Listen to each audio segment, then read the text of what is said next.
Dans cette vidéo, nous allons présenter la notion de médiane d'une série statistique et l'illustrer à travers quelques exemples.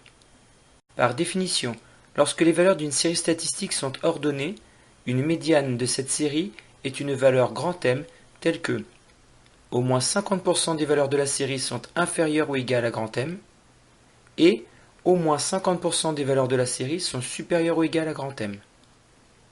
Illustrons tout de suite cette définition avec un premier exemple.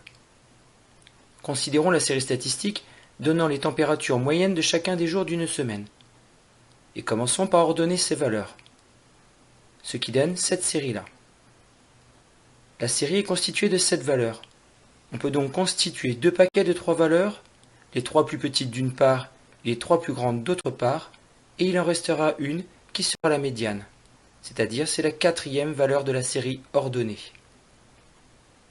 Autrement dit, si la médiane de cette série est 0 degré, c'est qu'il a fait 0 degré ou moins au moins la moitié de la semaine et qu'il a fait 0 degré ou plus au moins la moitié de la semaine.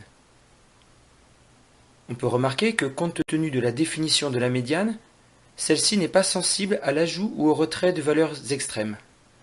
C'est ce qui la rend parfois plus pertinente que la moyenne, notamment lorsqu'il s'agit d'argent. Voici un exemple qui l'illustre.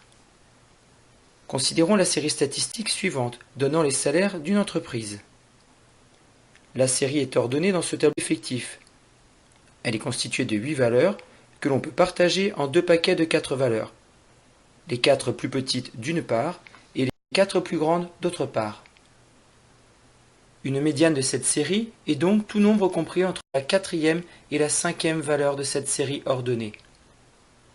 Ces deux valeurs étant égales à 1500 €, 1500 € est donc la médiane de cette série.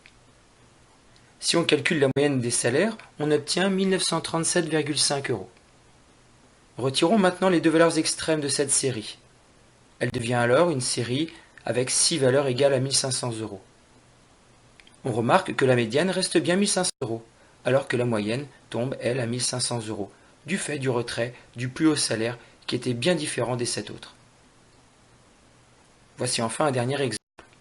Considérons la série statistique constituée des 6 notes obtenues par Pierre ce trimestre en maths. Commençons par ordonner ces valeurs, et on obtient la série suivante. Cette série est constituée de 6 valeurs qu'on peut donc partager en deux paquets de 3 notes, les 3 plus petites d'une part et les 3 plus grandes d'autre part. Une médiane de cette série est donc tout nombre compris entre la 3e et la 4e valeur, c'est-à-dire entre 11 et 12. En général, il est d'usage de choisir la moyenne de ces valeurs, c'est-à-dire 11,5. Mais tout autre nombre compris entre 11 et 12 convient aussi. Autrement dit, si on interprète la médiane, on peut dire que au moins la moitié des notes de Pierre sont inférieures ou égales à 11,5 et au moins la moitié des notes de Pierre sont supérieures ou égales à 11,5. En conclusion, on peut rappeler que la médiane d'une série statistique n'est pas nécessairement une valeur de cette série. Par ailleurs, la médiane d'une série statistique est un point d'équilibre relatif au nombre de valeurs de cette série, mais pas aux valeurs elles-mêmes. Et enfin, la médiane d'une série statistique est sensible à l'ajout ou au retrait des valeurs extrêmes. C'est donc une caractéristique de position.